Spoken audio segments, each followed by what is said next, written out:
Hi everyone, শীতকাল আমার ভীষণ ফেভারিট একটা সিজন আর কি। তো দুপুর থেকে ব্লগটা শুরু হলো। কিছু ভাজাভুজি ছিল আজকে লাঞ্চের জন্য। তারপর আছে এঁচোড়ের তরকারি আর তার সাথে মাছের ঝোল। তো এই ছিল আজকে দুপুরের মেনু। দুপুরবেলা খাওয়া দাওয়ার পর এই কয়েকটা প্রসাদ দেওয়া হয়েছিল আর কি, পেয়ারা। তো সেটা আমি একটু খেয়ে নিয়েছি।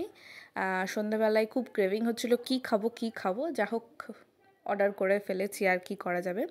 তারপর একটু চা খেয়েছিলাম।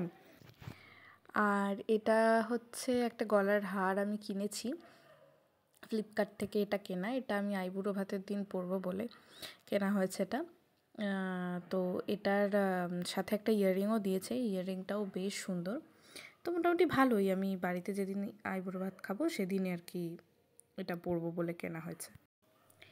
এটা হচ্ছে রাতের ডিনার। রাতে বেগুন পোড়াও হয়েছিল, আমি খুব একটা ভালো খাই না বলে এই ডিম ভাজা দিয়ে রুটি খেয়ে নিয়েছিলাম একটা। Thank you.